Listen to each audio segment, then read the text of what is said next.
Alhamdulillah, balik lagi kita ya. Nah, sekarang waktunya kita nyimak nih pemaparan dari Ibu Etika. Nanti saya ngerecokin aja gitu ya, Bu ya. Malah nggak enak kalau direcokin. Baik, silakan Bu Ya, Etika. kemarin kitab Kejadian sudah selesai, jadi kita masuk ke kitab Keluaran ya. Ya. Shemot, Keluaran. Apa saja sih yang ada di kitab Keluaran ini ya? Pelajaran apa yang bisa kita ambil, dan di Quran akan kita bandingkan juga. Karena di Keluaran ini kan menceritakan Nabi Musa. Jadi kita nggak ngomongin Bible aja ya Bu ya? Ya, kita juga Quran bandingkan juga, dengan Quran ya. Quran, Ya. Dengan isi kitab kita juga. Ya. Kita bandingkan kesamaan dan perbedaannya. Nah, di Keluaran ini kan ceritanya waktu terakhir kita cerita tentang Nabi Yusuf dan keluarganya di sana, kan Nabi Yusuf mendapat tempat yang istimewa ya di tanah Goshen, di mana karena waktu itu raja kan sangat mempercayakan Yusuf menjadi pemimpin Mesir ya, menggantikan dirinya, sehingga Yusuf dan orang-orang Israel itu diistimewakan ya. Nah, seiring berjalannya waktu kan rajanya mati, kemudian tumbuh lagi sampai sekian puluh tahun, mungkin sekitar 100 tahun. Raja-raja yang terakhir ini yang berapa generasi kemudian dengan orang-orang Israel yang sudah juga beranak pinak, kan tidak saling tahu, tidak ada hubungan emosional, tidak terlalu dekat dengan orang Israel. Antara Raja Mesir yang pada zamannya Yusuf gitu ya Bu ya? Ya, dengan pada zamannya ini, pada periode Keluaran ya. Nah, akhirnya rakyat bangsa Israel ini ditindas, bahkan dijadikan budak, ya kan, sehingga juga mereka, karena apa? Orang-orang Mesir semakin khawatir, kok orang-orang Ibrani, kalau di sini yang digunakan istilahnya orang Ibrani ya, kok jumlahnya semakin banyak. Makin banyak, semakin mereka khawatir kan. Berarti doyan dong Bu ya orang Ibrani itu ya. Dan makan gitu ya, dan punya anak. Oh iya. Kan dulu ada keluarga berencana. Oh iya. Kan belum ada KB. Nah, akhirnya dia pesan nih Fir'aun ya. Nah, ini kata Fir'aun sudah digunakan di sini. Maksudnya Quran di juga Bible ya. Di Bible. Sama dengan di Quran nanti ya. Biasa. Nah, kalau di Quran belum pakai kata Fir'aun Bu. Pada masa Musa. Pada zaman Yusuf. Oh ya, ini pada masa Musa. Setelah Musa baru ada kata Fir'aun. Ya, ini pada Musa, berarti Quran sudah memakai kata Fir'aun. Iya. Nah, Raja memerintahkan pertama diam-diam aja secara halus. Para bidan-bidan itu dipanggil. Kamu kalau orang Ibrani itu melahirkan, begitu melahirkan kamu bunuh. Jadi seolah-olah itu meninggal bukan karena dibunuh, tapi karena memang dari dalam perut gitu loh. Nah, begitu mau meninggal, begitu lahir langsung diapakan supaya meninggal. Nah, tapi bidan-bidan ini kan nggak tega, harus membunuh. Nah, jadi mereka kok nggak juga berkurang, masih ada bayi-bayi lahir kan. Nah, terus akhirnya ditundanglah para bidan-bidan itu. Kenapa kamu nggak bunuh orang-orang Ibrani itu, bayi-bayi Ibrani? Mereka kuat, orang-orang Ibrani, kami belum sampai sudah keluar duluan gitu loh. Bayinya. Jadi kan tahu bayinya hidup. Jadi itu kan ada ya di Bible gitu. Ada ya? Di Keluaran 1. Oh, Keluaran 1. Jadi orang Ibrani orang-orang kuat gitu kan. Nah, ini pembukanya, sehingga dengan banyaknya tindasan ini orang Israel mengerang-erang, maksudnya kalau istilahnya ini, dia mulai ingat pada Tuhan, minta pertolongan Tuhan gitu loh. Orang Israelnya. Iya, kan istilahnya kadang-kadang memang di tanah itu memang bahasanya ekspresif kan. Kemudian suatu saat saking karena banyaknya, sehingga raja memerintahkan untuk dibunuhlah anak bayi lah. Fir'aun kan bermimpi suatu saat, sehingga mimpi itu diterjemahkan bahwa akan ada nanti kamu akan dihancurkan oleh seorang Israel gitu loh. Nah, sehingga keturunan budak itu, sehingga dia, wah ini berarti yang lahirnya itu harus dibunuh, sehingga mereka nggak terang-terang lah, nggak sembunyi-sembunyi lagi, tapi benar-benar harus dibunuh. Nah, kemudian lahirlah suatu saat orang ibunya Musa melahirkan. Nah, kita kan tahu Musa ini kan anak Amran ya. Dia punya 3 anak, Miriam, Harun, dan Musa ya kan. Nah, Amram ya Bu ya. Amram dari Bani Lewi. Ya kan. Ibunya namanya Yochebed. Kemudian setelah itu bingung nih lahir. Kan daripada mati, kemudian dia kalau dia dihanyutkanlah di sungai Nil. Nah, di sungai Nil dihanyutkan. Akhirnya putri Fir'aun yang sedang mandi bersama dayang-dayangnya mengetahui, oh ini kok ada bayi peti gitu loh. Diambil, ternyata bayi sedang menangis ya, bayi lahir. Nah, putri Fir'aun ini sayang sekali kepada bayinya, sehingga tolong carikan orang yang menyusui. Nah, sebetulnya kakak anak ini mengikuti. Oh, si kakak Miriam. anak berarti Miriam kan. Nah, saya ada orang yang bisa menyusui gitu kan. Ditunjukkan karena ibunya ada, sebetulnya kembali ke ibunya sendiri ya kan. Nah, Bu, mohon maaf. Sampai di situ kalau dibandingkan dengan Quran ada bedanya nggak, Bu? Kalau dalam Quran itu ceritanya yang ini sama, hanya yang hanya gini. Kalau dalam Quran ini yang menemukan, kalau ini kan putri Fir'aun. Kalau dalam Quran tadi tafsir, tapi istrinya. Oke. Jadi beda ya di Bible yang menemukan bayi Musa putri Fir'aun, kalau di Quran istri Fir'aun ya. Kemudian tumbuhlah besar ya, semakin tumbuh besar Musa ini dididik dalam keluarga yang memang nanti di Midras, mungkin tidak di sini, ada cerita di mana Fir'aun juga curiga kan dengan Musa, sehingga dia mengambil bara api sehingga dia cacat lidah itu. Nah, itu ada di Midras, tidak ada di tanah ya. Kalau di Quran juga di hadis. Gitu. Ya kan Musa kan cedal, bukan, agak sulit bicara lah maksudnya. Nah, kemudian setelah itu dia artinya tumbuh jadi besar di keluarga kerajaan, jadi bagian dari raja, tapi dia melihat bangsanya sendiri artinya Musa tahu dong bahwa dia itu orang Ibrani gitu, orang Israel, ya kan, mungkin tulis secara kulit berbeda, dia tahu berarti dia anak adopsi kan, misalnya begitu. Bedanya kan orang terawat sama nggak terawat gitu loh ya. Maksudnya dia tahu bahwa para budak ini bangsanya sendiri orang Israel. Gitu. Nah, ketika terjadi kan waktu itu kerja paksa nih, orang-orang Israel diminta kerja paksa karena budak kan. Nah, terus ada yang dipukul orang Israel, orang Mesir memukul, dia membela dipukul oleh Musa sehingga matilah orang Mesir itu kan, terjadi pembunuhan ya. Nah, kemudian karena ini Musa membela bangsanya sendiri. Suatu saat terjadi hal yang seperti itu, orang-orang dia kan selalu melihat bangsa Israel ini didolimi, jadi dia mau memukul lagi, terus orang ini bilang, kamu mau jadi hakim? Saya tahu kok yang kamu lakukan dengan teman saya kemarin gitu ya. Takutlah Musa, takut lapor Fir'aun. Nah, ini pasti sudah sampai Fir'aun, dia lari lah. Dia lari melarikan diri sampai ke Midian. Midian di mana, Bu? Midian ini kan dia di tanah Arab ya maksudnya ya. Arab Utara ya, Bu ya. Arab Utara. Karena di situ ada ketemu waktu menggembalakan kambing putrinya Yitro. Yitro ini kan kalau dalam Nabi Syuaib. Kalau dalam Quran alaihissalam, dia kemudian membantu putri-putrinya ini sehingga dia tinggal juga di rumah Yitro Nabi Syuaib ini. Nah, di sanalah dia juga dinikahkan dengan putrinya Yitro, sehingga menjadi menantunya Yitro atau Nabi Syuaib alaihissalam kan. Nah, itu kan berarti kan Yitro itu kan kalau di Bible bukan nabi ya, Bu ya. Yitro imam ya kalau salah ya. Imam aja lah, imam negeri Midian. Tapi berarti kan dia orang apa? Orang suci ya. Ya, maksudnya di Arab kan. Di Arab iya. Kira-kira Bu, ini saya tanya dulu nih Bu ya, saya ngerecokin dulu nih.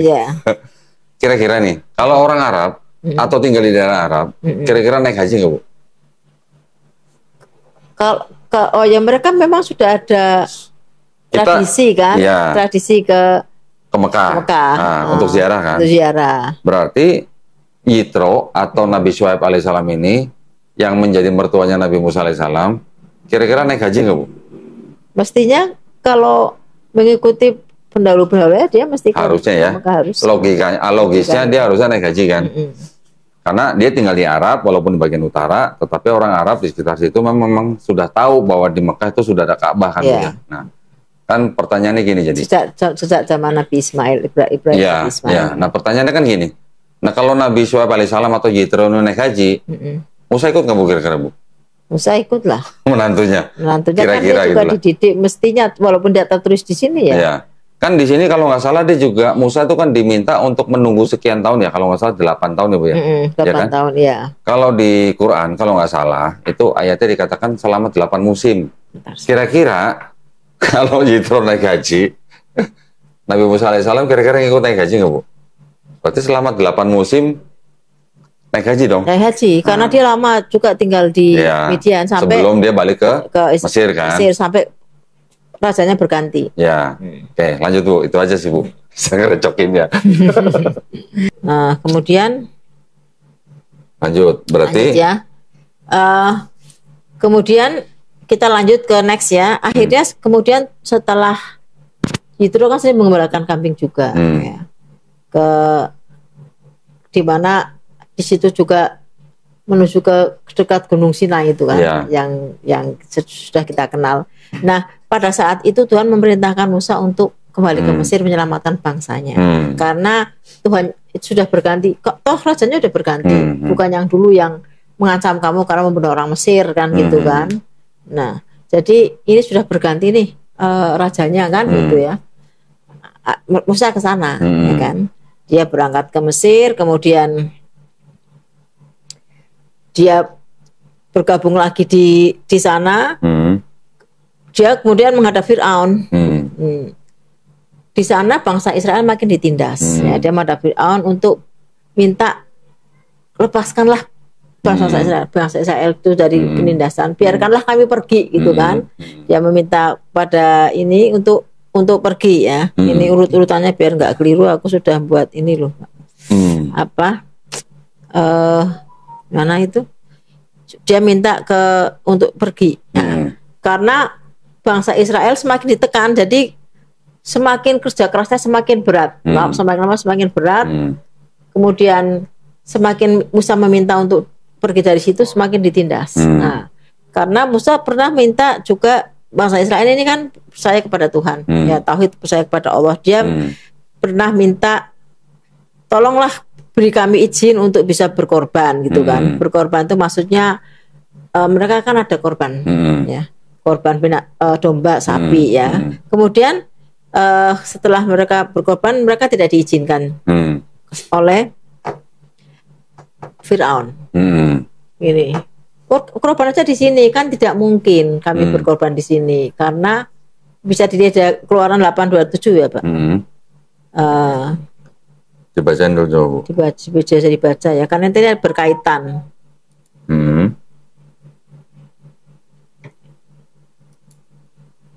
Keluaran 58, Keluaran 58, Keluaran 5 ayat 8.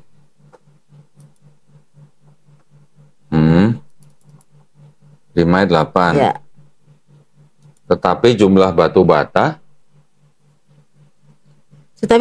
yang harus dibuat mereka sampai sekarang, bebankanlah itu juga kepada mereka dan jangan menguranginya karena mereka pemalas ya. Itulah sebabnya mereka berteriak-teriak, izinkanlah kami pergi mempersembahkan korban kepada Allah kami gitu ya. Oke, terus tapi kan tidak mungkin kami korban di sini. Karena korban domba di ayat-ayat berikutnya merupakan kekejian. Jadi Keluaran 8:26 apa ya? Keluaran 8:25, 26, 8:25, 25. Coba ya, bentar. Oh ya, 25-26 Bu. Coba tampilin. Lalu Fir'aun memanggil Musa dan Harun serta berkata, pergilah persembahkanlah korban kepada Allahmu di negeri ini. Maksudnya di Mesir ya Bu ya? Di Mesir. Tetapi Musa berkata, tidak mungkin kami berbuat demikian, sebab korban yang akan kami persembahkan kepada Tuhan Allah kami adalah kekejian bagi orang Mesir. Apabila kami mempersembahkan korban yang menjadi kekejian bagi orang Mesir itu di depan mata mereka, tidakkah mereka akan melempari kami dengan batu? Jadi, apa yang mau dikorbankan oleh bangsa Israel itu berarti sesembahannya orang Mesir? Iya, jadi dikhususkan oleh orang Mesir kan gitu. Musa kan juga kalau dalam ini murni dia harus mengeluarkan bangsanya dari Mesir. Kalau dalam Quran kan di samping mengeluarkan bangsa dari Mesir, dia juga sebagai nabi dia juga mendakwahkan Allah sebagai Tuhan ya. Nah, kemudian tadinya Musa menjanjikan, kemudian tidak jadi. Jadi mereka ini ditindas, nggak bisa melaksanakan apa kegiatan ritual mereka, tidak ibadah juga tidak bisa hidup nyaman karena mereka harus buat batu bata nih dari jerami gitu kan. Nanti dulu jeraminya disediakan oleh orang-orang Israel, orang-orang Mesir. Sekarang mereka harus cari sendiri tanpa mengurangi jumlah batu batanya, kan mereka semakin kerjanya semakin berat sehingga semakin payah. Nah, sehingga Musa punya tekad harus mengeluarkan bangsanya, dan itu diperintah Tuhan ya, seperti di Keluaran 7 kan, di Keluaran 7 beserta Harun ya, aku mengangkat engkau menjadi Elohim bagi Fir'aun ya, dan Harun abangmu menjadi nabi. Artinya bukan berarti dia Tuhan. Elohim ini kan dia harus mewakili Tuhan kepada bangsa Mesir. Nah, di sana pada saat itu kan terjadi apa ya, sebelumnya ini mukjizat yang diberikan Musa sebagai nabi kan sihir, ya kan, ahli sihir, karena waktu itu banyak orang-orang Mesir ahli sihir kan, waktu itu kan. Nah, Musa itu bagaimana aku menghadap Tuhan kan gitu. Ini sebelum setelah itu bagaimana aku menghadap Tuhan sedangkan aku tidak punya apa-apa. Coba lihat tongkatmu itu kan, apa yang kamu pegang tongkat ya. Terus coba kamu lemparkan jadi ular. Nah, Musa ketakutan, nggak usah takut, kamu pegang lagi. Artinya dia diberi kuasa itu sehingga dia waktu itu ahli-ahli Fir'aun juga menggunakan ahli-ahli sihir, kan? Mereka melempar tongkatnya menjadi ular juga. Tapi Musa juga menjadi ular yang lebih besar kan gitu. Sehingga ular yang kecil-kecil dimakan. Sehingga ahli sihir ini mengakui bisa. Tapi kan tetap Fir'aun nggak boleh, ya kan? Nah, akhirnya karena sulitnya, kerasnya hati Fir'aun ini untuk membiarkan bangsa Israel pergi dan untuk mengakui Tuhan Allah ya, akhirnya Tuhan akan mengazab mereka. Kalau di dalam Keluaran ini kan ada 10 tulah memberikan azab. Di Keluaran? Ya, Keluaran. Di Keluaran ada 10 tulah. 10 azab yang diberikan ya kan. Sudahlah, sekarang kalau mereka memang sulit ya untuk membiarkan kamu pergi, membebaskan kamu dari perbudakan, aku akan memberikan 10 tulah ya. Dan aku akan mengeraskan hati Fir'aun untuk tetap keras hatinya, nggak mau menerima keajaiban-keajaiban yang saya buat kan gitu ya. Jadi tulah yang pertama kan dirubahlah sungai Nil, sungai Nil menjadi darah. Nah, kan mereka pada mati kan ikan dong, ya kan. Terus mereka juga nggak bisa minum. Ya. Kemudian orang-orang Mesir ini minta, sudahlah Musa, kembalikan, kami sudah percaya dengan Tuhanmu, sudah, nanti kamu boleh pergi dari sini, kamu boleh pergi. Kemudian menjadi air lagi, tapi setelah itu nggak mau lagi beriman, sudah oke, lupa lagi. Datang tulah yang kedua kan, datangkanlah katak ya, tahu-tahu banyak sekali katak-katak di mana-mana, sehingga orang di kamar tidur mereka semua katakan mereka stres juga. Kita aja ada 25 katak udah stres kan di rumah kan, apalagi begitu banyak. Nah, sehingga mereka saking sudah bingungnya meminta Musa lagi, tolong dihilangkan kataknya, kami sudah akan biarkan kalian pergi. Begitu kataknya hilang, mereka lupa lagi dan biarkan. Nah, nggak kapok juga, sehingga tulah ketiga didatanglah nyamuk. Kalau di KJV kok kutu, Bu? Nah, di yang di sini nyamuk nih. Ini kan apa namanya? Sebentar. LAI nyamuk. LAI kan nyamuk. Keluaran 8:12 kan ya? Iya. Keluaran 8:12. Nyamuk ya? Sebentar. Ini kan katak. 13. Nah, tulah ketiga kan nyamuk. Oh, 16 berarti 16. Iya kan? Coba tampilin deh. Itu kan nyamuk ya? Iya. Sekarang saya ganti nih, Bu. Keluaran 8:16 ya. Di KJV. Nah, di KJV. 16. Ini apa, Bu? Become lies. Udah tampilin ya, Ri? Nah. Mana? Ini kan, that it may become lies throughout all the land of Egypt. Iya. Di TV-nya. Oh ya udah. Nggak apa-apa. Berarti lies ya. Ya, kalau di KJV itu lies. Berarti kutu. Kutu. Kok bisa Emang sama ya Bu ya, kutu sama nyamuk beda. ya? Beda. Nyamuk terbang. Nah, terus setelah nyamuk, kutu? Kutu kalau di ini juga kutu loh. Di Quran? Enggak, di ini apa? Tanah. Oh, tanah juga kutu. Lice. Oh, oke. Ya.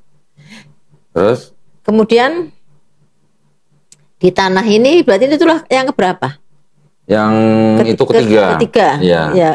Bugs kutu. Nah, iya. Kutu. Lice kan? Bugs ya, lice. Bugs atau lice itu yang apa ya? Kutu yang di Quran? Di Quran ada kutu juga. Kutu kan? Oh. Kemudian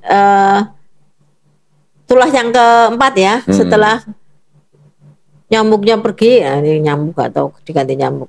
Kemudian mereka minta begitu nggak ada, mereka nggak mau lagi membiarkan Israel pergi. Kemudian didatangkanlah lalat pikat. Lalat pikat ini kalau dalam tanah itu namanya bukan lalat arof, wild animals. Wild animals itu kayak agas itu loh, serangga yang arof ya Bu ya? Arof, iya kan? Iya. Tanah arof ya. Iya. Nah, ini di lalat pikat. Lalat pikat ini kok kayak lalat pikat itu lalat yang memikat atau gimana Bu? Nggak tahu, bisa membuat orang tertarik. Kalau saya lihat sih arof ini diterjemahkan seperti agas, serangga yang kalau menggigit itu merah semua. Oke. Iya. Terus, nah, tapi mohon maaf Bu, mungkin kita nggak perlu jelasin satu-satu kali Bu ya. Oh iya. Yang penting kan tadi ada lalat pikat. Terus apa lagi Bu? Setelah yang kelima, setelah itu sampar pada binatang ternak. Ya, terus yang keenam kayak apa? Panas itu loh. Bisul bukan? Bukan. Jadi kalau di sini disebut dengan ini barah gitu kan? Barah. Atau kalau bahasa Ibraninya ini nomor ke-6 ya. Syekhin ya. Sesuatu yang panas, polus. Ya kayak apa? Yang kelihatan kayak orang bisulan gitu lah ya. Atau tapi gimana? Sesuatu yang membuat kita kepanasan gitu loh. Jadi kayak debu tapi panas gitu loh. Iya. Oke, lanjut. Nah itu sama, mereka begitu hilang juga nggak mau mereka pergi. Kemudian yang ke-7 hujan es. Nah, kemudian setelah itu hujan es mereka hilang juga tetap mau. Belalang sama. Ya. Kemudian jadilah gelap gulita di mana-mana selama 3 hari, mereka juga tetap tidak mau. Gelap gulita. Mati lampu. Nggak ada matahari kali. Nggak matahari. Lampu. Pakai obor. Oh, pakai obor. Terus? Akhirnya tulah ke-10 ini. Terakhir dengan tulah ini saya paksa mereka akan membiarkan kamu pergi dari Mesir, membebaskan yang kamu. Itu adalah yang sudah 400 tahun mereka dijadikan budak ya. Menurut keterangan ini 430 tahun. Yang ke-10 itu adalah tulah ini akan sulit dilakukan. Jadi Allah memerintahkan kepada bangsa Israel di sini sembelihlah domba. Ya, domba itu kamu sembelih pada petang hari di Nisan ya. Jadi Nisan itu bulan dalam bulan Ibrani ya. Itu kamu nanti dombanya kamu sembelih, terus darahnya kamu percikan di tiang pintunya dan di atas pintu. Tentu orang-orang Musa nggak mau, gimana bisa kami yang nggak berani dong. Kok kami disuruh menyembelih domba?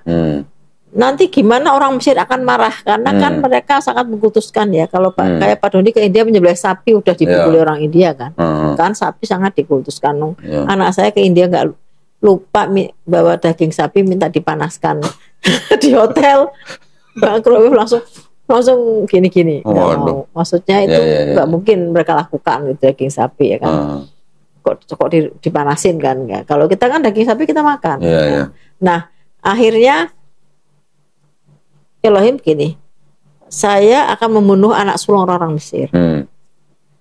Kamu lakukan ini untuk membuktikan bahwa kamu lebih takut pada saya daripada majikanmu gitu. Kalau kamu tidak melakukan ini, tidak menorehkan darah di pintu, berarti kamu lebih takut dari majikanmu. Kamu juga akan saya bunuh anak sulungmu gitu. Ya. Tapi kalau kamu memang takut sama saya, benar-benar lakukan. Bukan berarti Elohim tidak bisa membedakan anak orang Israel dan tidak, karena itu untuk membuktikan kesetiaan, kepatuhan bangsa Israel kepada Elohim saat itu kan. Akhirnya Musa setelah berembuk, nah kemudian datanglah juga perintah, nanti pada saat ini kamu akan pergi, bawalah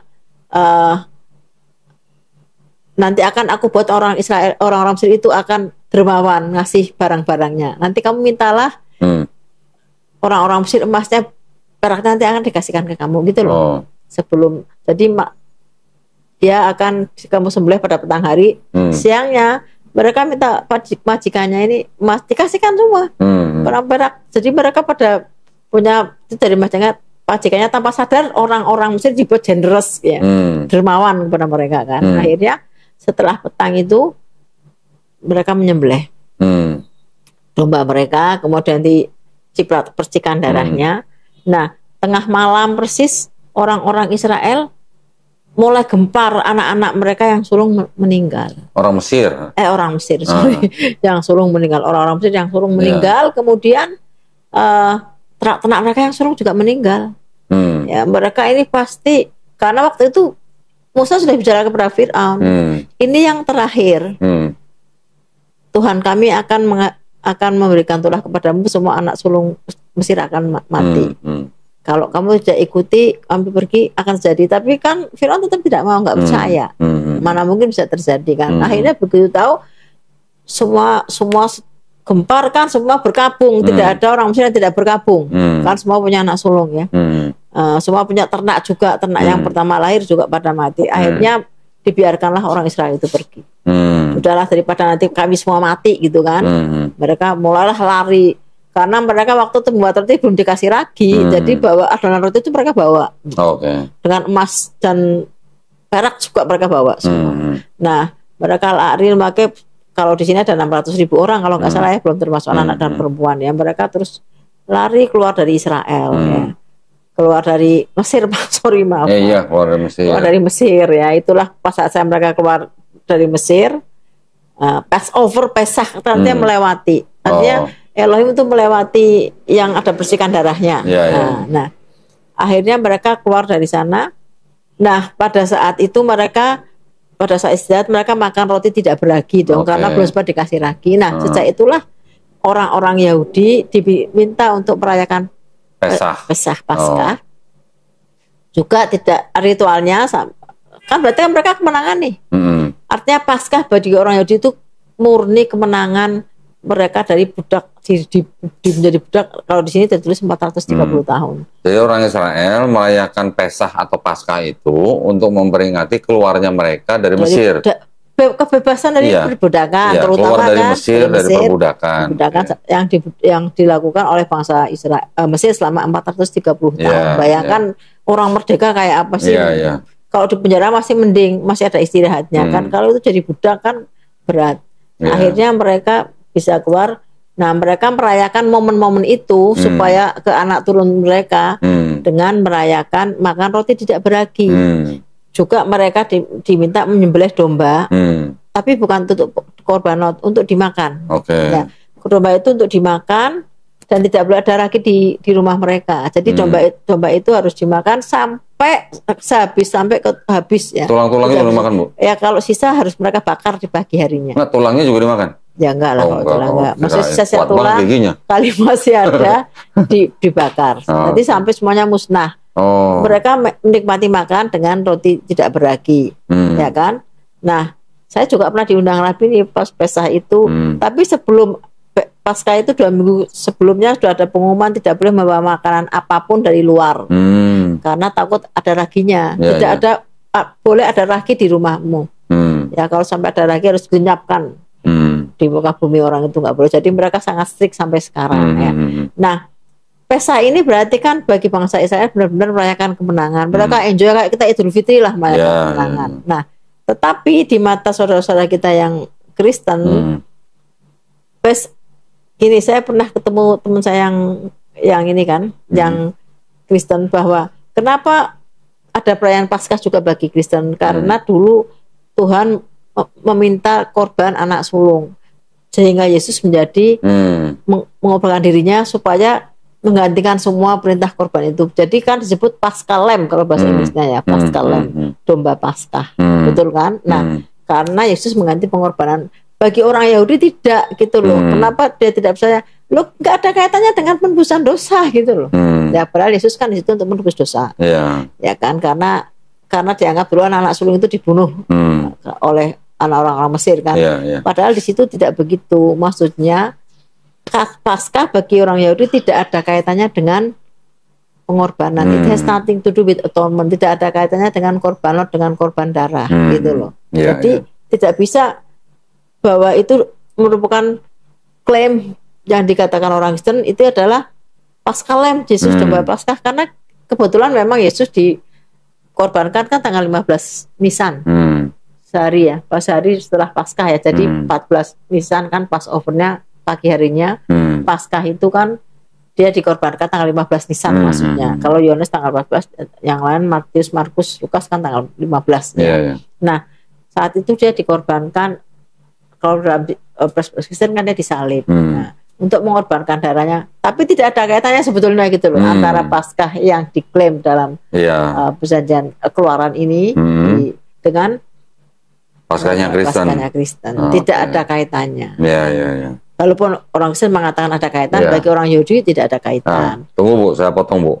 Berarti kalau sampai tulah yang ke-10 ada anak-anak sulung bangsa Mesir yang dibunuh, sampai di situ kisahnya dengan Quran gimana Bu? Dengan Quran kan gini, sedikit gini. Pada waktu Musa lahir ya, ini kan dalam Quran kan ayatnya begini. Waktu di surat Tuhan kan disebutkan, ya letakkanlah dia di dalam peti, kemudian hanyutkanlah dia ke sungai, maka biarlah sungai itu membawanya ke tepi dan dia akan diambil oleh Fir'aun, musuhku dan musuhnya. Aku telah melimpahkan kepadamu kasih sayang yang datang dariku dan agar engkau diasuh di bawah pengawasanku, ya kan? 39. 40-nya yaitu ketika saudara perempuanmu berjalan. Lalu dia berkata kepada keluarga Fir'aun, bolehkah saya menunjukkan kepadamu orang yang akan memeliharanya? Ini kan, ini kan sama kan? Kelahiran Nabi Musa. Iya, maksudnya di sini. Maka kami mengembalikanmu. Jadi ini ada persamaannya ya. Ini saya secara keseluruhan maksudnya gini. Dalam Musa membunuh, kalau dalam Quran kan Musa menyesali. Ya, jadi waktu maksudnya gini Bu. Ini kalau di Bible, ini kan tulahnya tadi ada 10. Iya, di Quran enggak. Di Quran ada berapa, Bu? Di Quran itu yang disebutkan 9 signs lah, 9 signs. 9 tanda-tanda. 9 tanda-tanda. 9 tanda-tanda ini yang disebutkan dalam Quran. Nah, ini tadi saya udah mau sama enggak gitu maksud saya, Bu? Tidak semuanya sama. Nah, terus gimana tuh? Tidak semuanya sama. Jadi kalau dalam Quran ini kan ada banjir. Belalang, ada kutu, ada katak, ada darah, ada yang sama ya, kelaparan, terus kurang buah-buahan. Di Quran banjir yang mana? Tofan. Oke.